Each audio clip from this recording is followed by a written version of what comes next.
tuzamura amaboko duha Imana icubahiro. Semeni haleluya. Hano inyuma duhereze Imana icubahiro. Tuzamura amaboko duha Imana icubahiro. Semeni haleluya. Murabizi ndakunda kubabwira ngo nituva ivyuya turimo turabyina tuzatwongera tuva ivyuya turimo turumva ijambo ry'Imana. Kizokubwira abana batoya bakiri batoya mu gakiza zobona batangiye kubwiriza ijambo ry'Imana bavuye kubyina bagasohoka kuja kwiteza amabeho mu gihe cyo kumva ijambo ry'Imana. Murabazi gihe cyo kuja kumva ijambo ry'Imana akaja kwiteza amabeho akaza kugaruka icokere congeye kuza bana batoya mu gakiza. Ariko dushira impumu abantu iyo bavyinye n'umubiri wavyinye wahumagiye guhumagira gushire amaranga mutima shire nitumara dukoresha ibitekerezo n'umwuka. Tuzamura amaboko tuvuge cyane haleluya. Urubyiruko nirwo rwiganjemo hano hano ku rusengero dukunda kuganira ijambo umunsi kugira ngo nitujya mu materaniro yo mu mibyizi tuze kurisubiramo. Niko tujya tubigenza hano. Turimo tuganira ijambo rivuga ngo niki Yesu yakoze kugira ngo agarurire umuntu ishusho y'Imana. Niki Yesu yakoze kugira ngo umuntu agarurwe mu bumana, umuntu agarurwe muri Edeni. Nicyo turimo kuganiraho. Ariko nahoze ntekereza ngo iyo bitajya kubivyo kubera urubyiruko ruri hano nari kubahereza message ya urubyiruko muri iki kinyejana. Ariko Imana ishimwe ko nibi navyo ari by'Imana yatugeneye. Reka mbabwire kimwe gusa nkunda kubabwira buri gihe iyo mpagaze imbere yanyu. Iyo uri umusore ushaka gutinda mu by'Imana umwanya abandi bapfusha ubusa uzagerageze kubyaza umusaruro uzaba umuntu udasanzwe mu buzima. Ngiye kugisubiramo. Nubona abandi bagira umwanya baza bapfusha ubusa uzawubyaza umusaruro uwo ni uzakumakinga different. Nubona hari umwanya abandi bagira w'imfabusa gerageza urebe icyo ukoramo kizima muri wa mwanya abandi bapfusha ubusa bizakubera iby'ingirakamaro. Kamisubire mirindiri mu byumve cyane.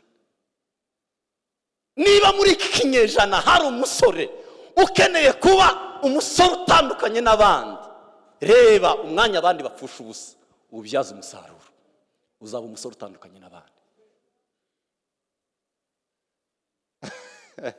Uziko baratarabaje abantu bataje mu materaniro bagiye kureba match ya Man U. Umva barikirije cyane.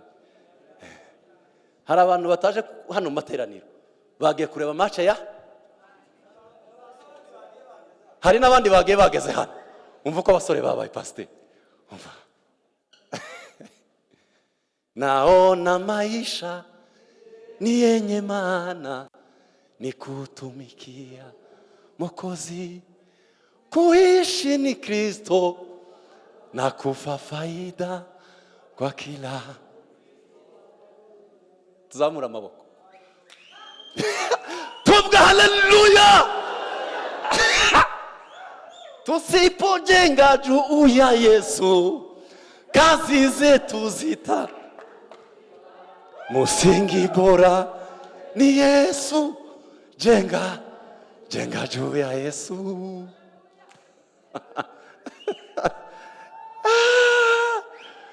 Ariko mutekereze isi turimo turarwana nayo ukamenya ko hari amateraniro kaja kureba Man U.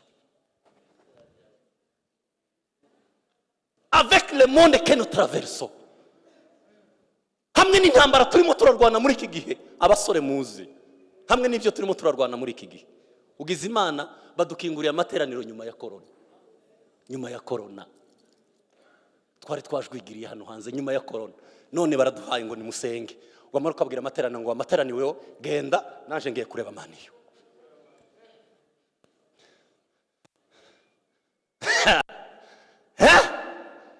teraniro ugaheza amateraniro ku ruhande kureba mani. Baza banseka ngo njyewe nkunda kureba match zashize kandi ejo bazosubira bayicisheho. Kibazo yicisha kuri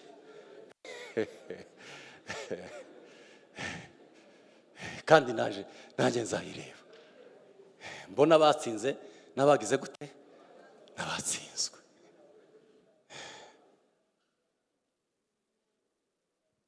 Niba ushaka kuwa agaciro, niba ushaka kwivyo ukora bikora bibi by'agaciro muri iki ubu muri isi turimo turacamo, reba umwanya abandi bapfusha ubusa ubyaza umusaruro. Nambabwira ibi bintu bibiri be different and be selective. Ntabwo nzarorera kubibabwira tukira abasore tubana namwe. Nzababwira ngo mu buzima bwose try your best to be different and try your best to select. Jugerageza mu buzima kuba utandukanye n'abandi. Isi irashaka kutugira uniform, ariko umusore w'icitegererezo nuzaba different. Isi irimo iratubwira ngo ntidukabye, reka tube uniform abasore. Ariko nushaka kuba agaciro, nushaka kugumana imbaraga, turimo turarwana n'umwuka wabaderira, ujye tubwira ngo niki nakora kugira ngo imbaraga zigushira. Samson yari different. Umukobwa akamwisirita akamubwira ngo niki nakora ngo nawe umere nk'abandi. Be different. Cya kabiri, selectiona ibyo ureba. Selectiona inshuti. Selective. Si buri wese tugomba kugendana, si buri wese tugomba kuvugana, si buri wese. Ninde ugufitiye agaciro mu buzima? Nibiki bigufitiye agaciro mu buzima ngo biha amaso yawe? Nibiki bigufitiye agaciro mu buzima ngo biha amatwi yawe? Iga guselectiona. Iga guselectinga mu buzima. Parce que you become what you feed your mind. Umuntu wese ajaba cyo yagaburiye ubwonko bwe. Mani bahumugisha. Katuzamura amaboko. Challenge. Tuzamura amaboko. Tuvuge cyane haleluya. Kadusome ijambo ry'Imana. Ntabwo ndi butinde na gato, abasore nuko nyine. Abakolosayi ibice 3 umurongo wa 9. Abakolosayi ibice 3 umurongo wa 9. Amagambo akomereye umutima wanjye cyane. Ntimukabeshane ubwo mwiyambuye umuntu wa kera n'imirimo ye. Ubwo mwiyambuye umuntu wa kera n'imirimo ye. Mukambara umushya uhindurirwa mushya kugira ngo agire ubwenge kandi ngo ase n'ishusho y'iyamuremye. Mukambura umuntu wa kera, mukambara umuntu mushya. Ugira ubwenge, uhinduka ngo agire ubwenge kandi ngo ase n'ishusho y'iyamuremye. Ngo ubu butumwa bw'uyu munsi niki Yesu yakoze kugira ngo atugarurire ishusho y'yaturemye. Umurimo wa Yesu kugira ngo umuntu asubirane ishusho y'ubumana. Abo twari kumwe kuva amateraniro ya mbere n'aya kabiri nababwiye ibintu bitanu. Ndaza kubicamo nihuta kugira ngo uyu mugoroba nze kongeraho ibindi, kuko abo twari kumwe mu materaniro nabibabwiye. Nababwiye ibintu bitanu Yesu yakoze. Nababwiye ngo icambere yemeye kumanuka hasi y'abamarayika kandi ngo abamarayika barahoraga bamuramya. Nico Yesu yakoze. Aramanuka aja hasi y'abamarayika. Ivyo yabikoze ngo asubize muntu ubumana. Nico cambere Imana yakoze. Yesu. Icya kabiri ngo yemeye kubabazwa nabo yaremye. Abo yaremye bamugiraho ububasha baramubabaza. Cyo nico cya kabiri. Icya gatatu ngo yemeye gutestinga, yemeye kumva ububabare bw'urupfu kugira ngo agarurire umuntu ubumana. Cya kabiri, cya gatatu, Yesu yemeye gutesta. Imana idapfa, yari Imana idapfa, ariko ngo yemera kurabura ku rupfu. Kandi yari Imana idapfa. Iyo Imana idapfa yemera kurabura ku rupfu. Impamvu ngo kwari kugira ngo isubize umuntu kudapfa, kuko umuntu yarafite mu shusho y'Imana. Kare nababwiye ndababwira ngo icazanye Yesu yaje kwica urupfu, aza kutugarurira ishusho y'ubumana. Umuntu atarakora icyaha la mort était là. Urupfu rwari ruhari kandi rwari ruhari rupfuye. Ibi ni birebire. Umuntu atarakora icyaha, Imana niyo yaremye urupfu, irurema rupfuye. Irarubwira ngo warupfuwe urapfuye, ariko uzagira ubuzima umunsi umuntu yakoze icyaha, kandi nurangiza uhindukira umwice. Cyari kizanye Yesu yaraje kutwicira urupfu. Kare nababwiye ngo impamvu urupfu rutamugumanye, impamvu Yesu yapfuye akazuka, urupfu ntirwamugumana nuko yaramaze kurwica, ntirwari rugifite imbaraga zo kumugumana. Yesu yaje kwica urupfu, ntirwabasha kumugumana ngo apfe, habura imbaraga zimugumana kuko rwari rwafuye. Tuzamura amaboko tuvuge amen. Nicyo cyari cyazanye Yesu ngo atwikire urupfu. Nababwiye ngo abacu bapfuye tuzongera tubabone, kuko urupfu ntiruzabagumana. Kubera iki? Rwarapfuye. N'ubu turi mu biriyo, ariko abacu bapfuye tutababona. Urupfu rwashize imbaraga kuko habonetse waje kurwica. Yesu aza kongera kutugarurira ishusho y'Imana. Nari mbabwiye ngo icya gatatu Yesu yakoze, yemeye we gutestinga urupfu, afaho kugira ngo arwice. Cakane yatwise abavandimwe. Yesu yemeye kutwita abavandimwe, kandi ari we waturemye. Aravuga ngo nubwo abangaba ari njye wabaremye, bavandimwe banjye. Icya gatanu, yemeye kwambara umubiri, kandi ari Imana umwuka. Imana yemeye kwambara umubiri, kandi yari Imana umwuka itazayambara umubiri. Ariko kugira ngo angarurire ishusho y'ubumana, Imana yemeye kwambara umubiri, kandi yari Imana umwuka. Nayo magambo twahoze tuvugana mu gitondo. Ndababwira ngo Yesu ntabwo yabikoze atanze igitambo, kandi igitambo cyo kumusaraba. Nababwiye ngo kumusaraba umuntu azahabonera ibintu bitatu. Nababwiye igitabo cy'umugenzi Yohana Bunyana yanditse, aravuga ngo kumusaraba, ngo ubwo yarageze kumusaraba. Yohana Bunyana n'ubunyana wahishuriwe urugendo rw'umukristo. Umunsi ngo yaratoye urugendo, ava mu mudugudu witwa Rimbukiro, ngo aje ku mudugudu, ngo aje Siyoni, atora urugendo. Ngo yararebye mu isi gutya, ngo abona isi irimo irarimbuka, ngo arahaguruka yirukanka, ngo abandi bamwiruka inyuma. Banyamujirya nino ngo bamwiruka inyuma, n'ubu mu itorero barimo, ntibigeze bagera ku musaraba. Ariko ngo ahaguruka arimo yirukanka, ngo yirukanka afite umutwaro wari umuremerereye. Arawirukankana, nirukanke, ariko ngo yari afite umutwaro. Agera mu isayo, ngo yari agifite umutwaro. Ariko ngo agere ku musaraba, aho twise ngo ni ahantu umuntu azahindurirwa, ni muri forex biro. Ku musaraba, muri forex biro uzuzana umutwaro bakaguhereza kuvuga, ukazana imyenda y'ubushwambagara bakaguhereza imyenda idaraje. Milieu d'échange ku musaraba. Ngo agere ku musaraba, wa mutwaro, hahandi Yesu yakoreye igitangaza, hahandi Yesu yatangiye ikiguzi, ngo hageze umutwaro wari umuremerereye cyane, ngo umuva mu mugongo. Umutwaro wari uremereye cyane uva mu mugongo. Imyenda yari yambaye ngo barayimuhindurira, imyenda yari yambaye, ngo ageze ku musaraba, ngo bamuhereze umuzingo w'igitabo. Naho twari tugeze mu gitondo, kadukomereza ahangaha. Ese turi kumwe ba? Twazamura ibiganza. Aya magambo araremereye. Tuvuge haleluya! Asifiwe Yesu. Yesu yarekeye aho. Ntabwo Yesu yigeze arekera aho ngaho umurimo we. Umurimo wa Yesu ntiwarangiriye aho. Yazanye impinduramatwara. Yesu yazanye impinduramatwara. Nasomye Bibiliya irambwira ngo iyo abantu bajyaga kuramya Imana, bajyaga mu rusengero bakavuga ngo twebwe tutagiye Yerusalemu. Yesu ataraza, tutagiye Yerusalemu, nta handi umuntu ashobora kuramiriza.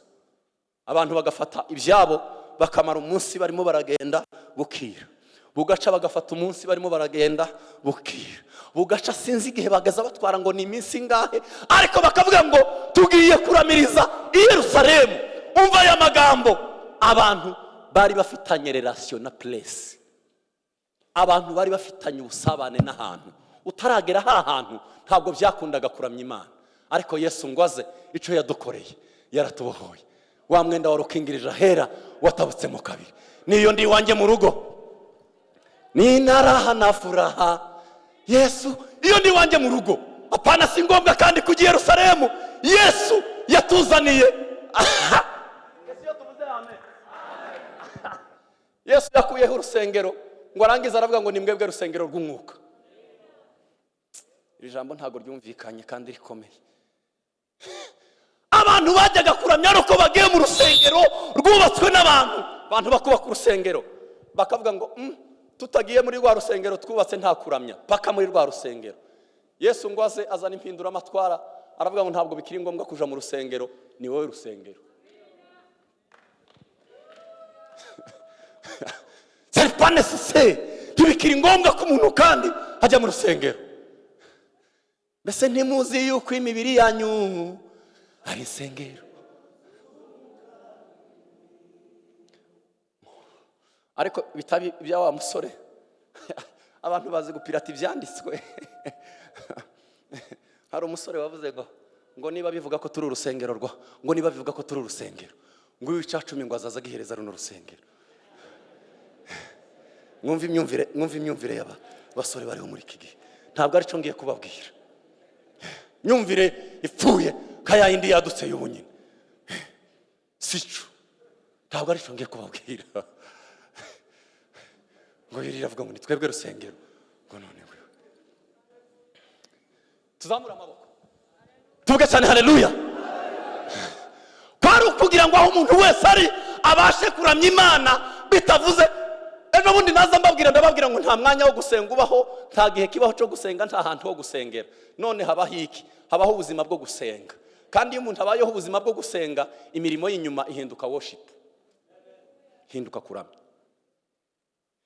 Iyo umuntu abayeho ubuzima busenga, ibyo dukora inyuma biza bihinduka kuramya Imana. Niyo mpamvu Paulo yanditse ngo mwaba murya cyangwa mwaba munywa ngo cyangwa mwaba mukora ikindi kintu cyose ngo byose mubikore ngo kubwo guhimbaza Imana. Yesu araza aravuga ngo ntabwo bikiri ngombwa ko abantu bazoza batega ngo bave Yerusalemu.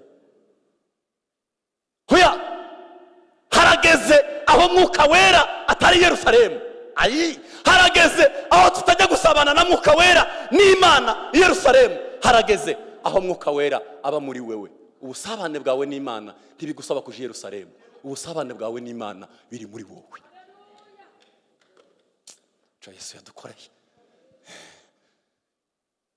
Ubusabane bwawe n'Imana, mwuka wera w'Imana afite urusengero. Mbabwira icya kabiri. Tegeko ry'icaha n'urupfu ryasimbuwe n'itegeko ry'ubugingo. Tegeko ry'icaha n'urupfu byasimbuwe n'itegeko ry'ubugingo. Abari bafite gucirwaho iteka bahawe ubugingo buhoraho. Ndimo numva indirimbo, hari indirimbo muza muririmba mukavuga ngo naruwo kuza cirwa iteka zizi bicu murona kose kubw'imbabazi.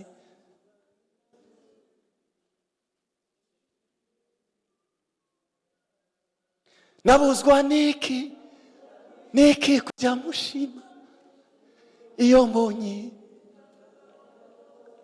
zahora.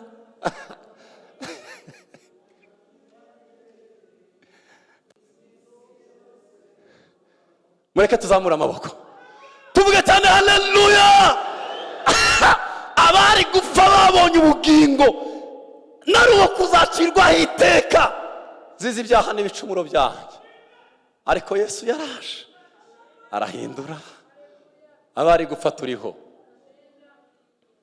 Icya gatatu yasimbuje ibitambo kwitamba. Yasimbuje ibitambo kuba igitambo kugira ngo aduhindure abami n'abatambyi. Kambisubire. Yesu bya bitambo abantu batangaga, kwakwirirwa abantu birukanka inyuma y'inyamaswa, abatari bafite inka n'intama ngo bwaracaga, ariko mutekereze umuntu ukwirirwa yirukanka inyuma y'inuma, irarengutse akarenguka inyuma yayo. Dore ngiyi irarengutse inyuma y'inuma, arimo arashaka ko yabona igitambo, nawe ngo uje gutamba ku mugoroba. Ngo arangize arababwira ngo ibyo mbikuyeho kandi mbikujeho ngewe kwitamba.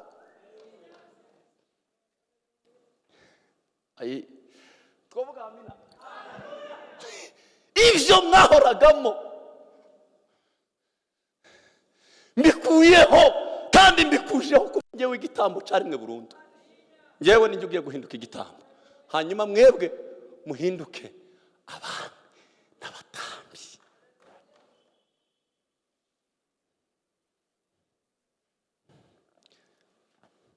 Niba turi kumwe tuvuge amen. Mu gitabo c'Abaefeso ibice 3, igice ca mbere umurongo wa 3. Abaefeso igice ca mbere umurongo wa 3, ndiyo ndababwira imirimo ya Yesu. Igice ca mbere umurongo wa 3 haravuga ngo Imana y'umwami wacu Yesu Kristo ariyo nase ishimwe, kuko yaduhereye imigisha yose muri Kristo Yesu. Ntabwo yamaze kuducungura gusa ngo aturekeraho, arababwira ngo ubwo maze kubahereza ishusho yanjye, ngiye kuba blessinga 7 blessings, ngiye kubaha umugisha kandi ndabaha imigisha 7. Imigisha twabonye muri Kristo Yesu, maze kuduhereza ishusho yaduheye imigisha 7 turonkera muri Kristo Yesu.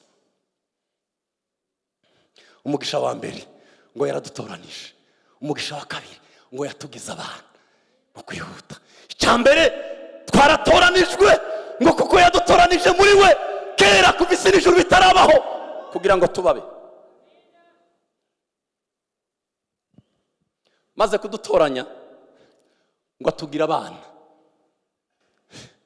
Kare nahoze mbabwira ngo abana twabaye bo ntabwo ari abana babandi bo mu nyandiko, ntabwo ari abana babaye adopte, n'abana bahuje amaraso na papa, nibo bana twagizwe bo.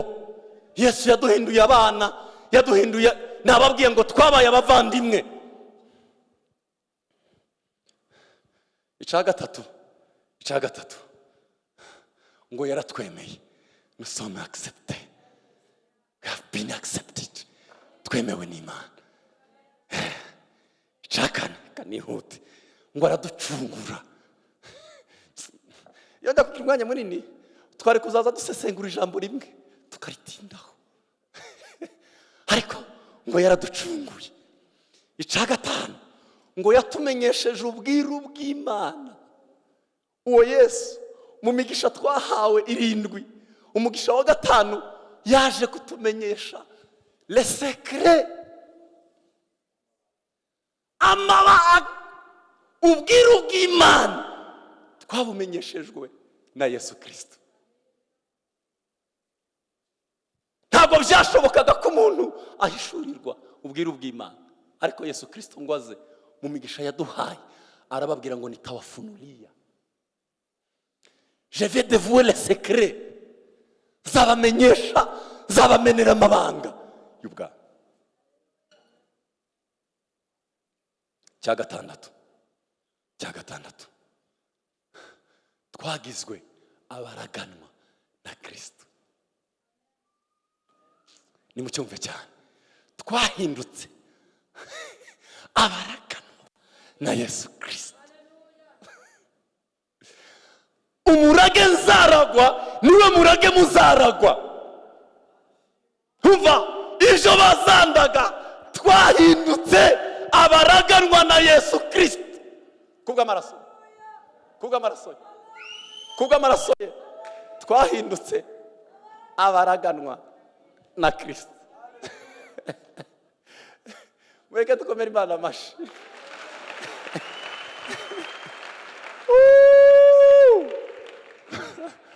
Twahindutse abaraganwa na Kristo, twahindutse abaraganwa na Kristo. Icya karindwi ngo yadushizeho ikimenyetso, yadushizeho ikimenyetso. Kuwa gatatu nahoze mbabwira, ndababwira ngo Mwuka Wera niwe kimenyetso twashizeho ngo ajye kugenda aravuga ngo aba banjye reka nsige mbashizeho ikimenyetso. Igihe nzajya mba ndi mu ijuru nzajya nitegereza ndebe ufite cya kimenyetso. Icyo kimenyetso twashizweho ni Mwuka Wera w'Imana. Yadushizeho ikimenyetso.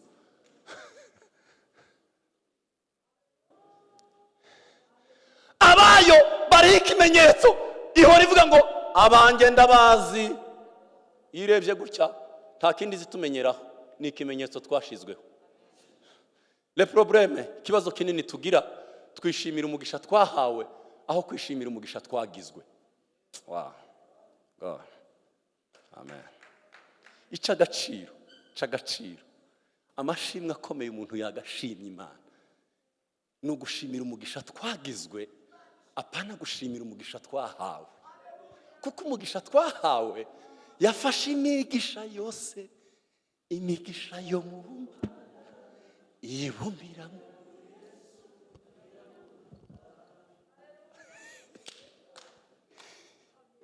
Twebwe tujya twishimishwa n'imigisha duhabwa, ntitwishimishwe n'imigisha, umugisha ukomeye twagizwe. Ko nico cy'agaciro. Igikomeye Imana ikora ku buzima bwawe so kuguhereza imodoka, so kuguhereza. Gikomeye nico wagizwe.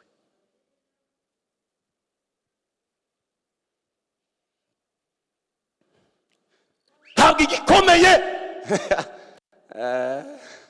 ndavuga ngo imirimo ibiri ikomeye Imana yakoze. Amen. Asifiwe Yesu. Ainuliwe Bwana. Tuzamura amaboko irindi rimwe tuvuge twese haleluya.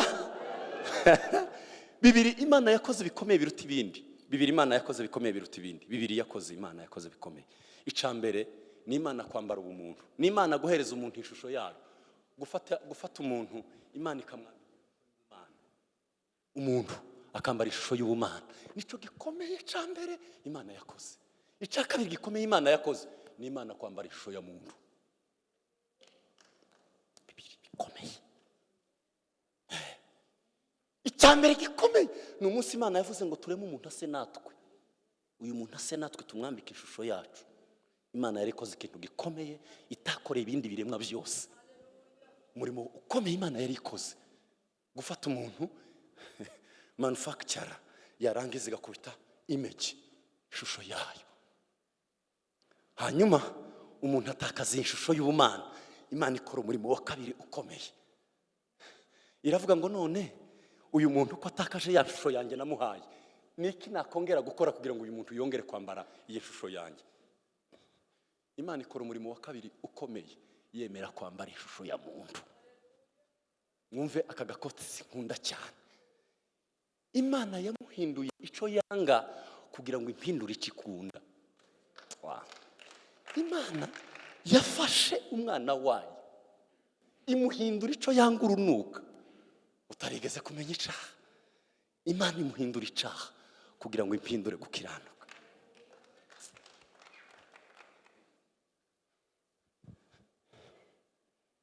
None twebwe biradusaba iki? Ngiye gusoza. Umurimo wa Yesu ko yawukoze niki twebwe bidusaba? Uruhare rwacu.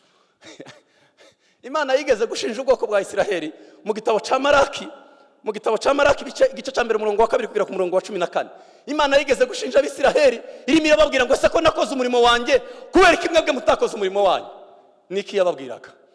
Imana irababwira ngo ko nabakunze, ngo none icubahiro canje kirihe? Mwebwe ko nabakunze, narabakunze kandi urukundo mbakunda mwari guhindukira namwe mukampa icubahiro. None ko nabakunze icubahiro cyanjye kiri hehe? Kuki mutampa icubahiro?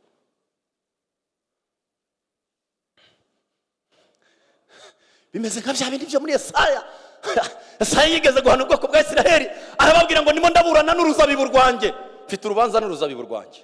Yewe mfite urubanza n'uruzabibu. Ngo se icyo ntagukoreye niki nagombaga kugukorera?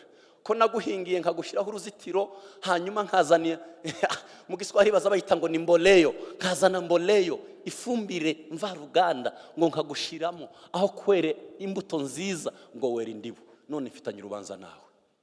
Niki nagombaga gukora ntakoze?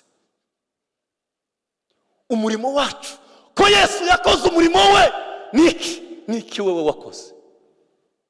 ubu nyine hari inyigisho zitubwira ngo byararangiye twebwe ntacu dufite gukora. Barahari no muno barimo. Umurimo wa muntu ko nabahaye urukundo, why not to give me glory?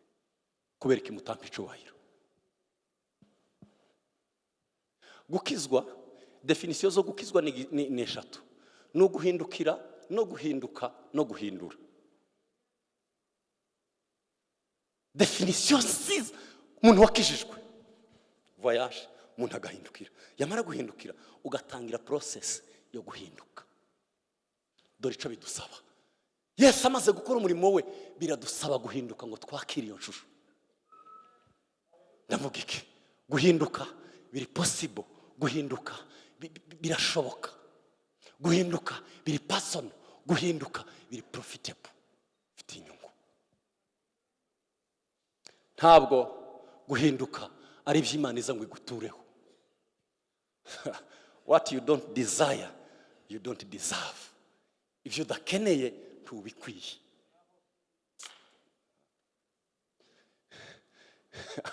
What you don't desire, you don't deserve. Ibyo udakeneye ntabwo bikwiye. Dukeneye ku desiring, dukeneye gukenera guhinduka kugira ngo tubigire. What you don't desire, you don't deserve. Biradukeneye ngo twiyambure umuntu wa kera. Niko Bibiliya yavuze ngo mwiyambure umuntu wa kera. Uhenebe uwa muntu wa kera uganisha abantu kurimbuka. Umuntu wa kera, umuntu wa kamere, ngo tukambara umuntu musha ufite ubwenge kugira ngo yambare ishusho iyamuremye. Biragusaba guhinduka. Umusore biragusaba guhinduka. Iyindi shusho ufite ni wowe utari original. Njyewe uri original, ni njyewe uri mu shusho ya Yesu. Niba dushaka kuva muri twebwe bari pirate, ni twebwe bambaye ishusho zitari ishusho. Izi ngizi zisa niyo twaremye. Izi shusho zidafite image, twebwe tudafite ishusho isa niyo turemye, ni twebwe bari pirate. Ariko ushaka kwambara ishusho y'Imana, no kwiyambura utu wa kale, no kwiyambura njyewe wa kamere. Bibiliya ivuga abantu babiri batazabanezeza Imana: umuntu wa kamere n'umuntu utizera. Nibo bantu babiri batazabanezeza Imana. Bibiliya iravuga ngo Abaroma 18:8 ngo erega burya ntibikunda ko abatizera ngo babasha. Ntibikunda. Paulo yabivuze yatangaye, aravuga ngo ngo erega burya ngo uri mu butware bwa kamere ngo ntibikunda ko yanezeza Imana. Abaroma 18:8 byasaga naho bimutangaje, harimo aravuga ngo se burya uwa kamere ntiyanezeza Imana. Cya kabiri, umuntu wa kabiri tazunezeza Imana n'utizera. Abaheburayo 6:11 haravuga ngo ntibikunda kutizera ngo yanezeza Imana. Twiyambura ibitari iby'Imana, niko abaririmbyi baza baririmba. Twambara iby'Imana. Dukeneye kwambura ishusho isikira. Ubutaha Imana yongera kutugira umwanya, nzababwira abasore, kuko muri iyi service nzababwira ngo who am I supposed to be? Tegerezwa kuba nde? Who am I supposed to be? Hari abantu bane bakeneye kumpereza image. Bane bakeneye kumpereza, barimo barirukanka. They run after me. Barimo barirukanka, barimo barambwira ngo hudu, ndakeneye kuguha ishusho. Undi nawe akaza, ndakeneye kuguha ishusho. Undi nawe ndashaka kuguha ishusho. Hanyuma ubajije abasore, twese twavuga ko turi abakristo. Ariko umuntu wese ari ico azaha umwanya we. Umuntu wese nico aha umwanya we. Umuntu wese nico ahinduka icyaza hereza umwanya we. Uyu munsi sino kubaza ngo uruwa Yesu ngo unyemere ngo yoro Yesu. Keneye kukubaza ngo umwanya wawe munini umara kuhehe. Ngahita ndetermina nkavuga ngo uyu muntu afite image y'isi cyangwa afite image. Hano narababwiye, ndababwira ngo tout le monde ko muragira ngo hano hari abanebwe bariho, nabagiye kureba mani yo ntibari mu bunebwe, bari mu bubyutse bukomeye, ariko ububyutse bwa match. Kuko abantu bose bari mu bubyutse, nta munebwe uri hano. Abandi bafite ububyutse kuri WhatsApp. N'ubu nyine ndimo ndabwiriza bari kuri WhatsApp. Can you imagine? Abantu bose barabyutse. Ntakiryama gisigaye geza saa 8 yicaye. Tout le monde turi mu bubyutse. Ninde utabyutse se? Ninde utari mu bubyutse? Abantu bose bari mu bubyutse. gusa abantu baza batandukana mu byo babyutsemo,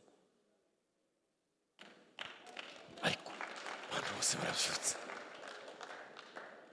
Kansoreza, Yesu yakoze umurimo we, biradusaba guhinduka ngo twambare ishusho, biradusaba kwiyambura, biradusaba ko hari ibyo tureka.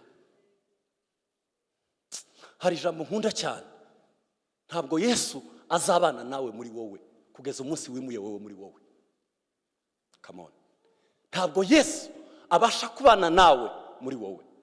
Yesu azaba muri wowe wapfuye, ariko wowe muzima ntabasha kubana na Yesu. Kamisubiremo. Njyewe muzima ntajya abana na Yesu kugeza umunsi njyewe azava muri nge hakabaho Kristo muri nge. Njyewe na Kristo ntibajya babana. Habaho Kristo muri nge cyangwa hakabaho njyewe muri nge. Ushaka gutuza Kristo muri we, azakura we muri we, akimika Kristo muri we. Let's go.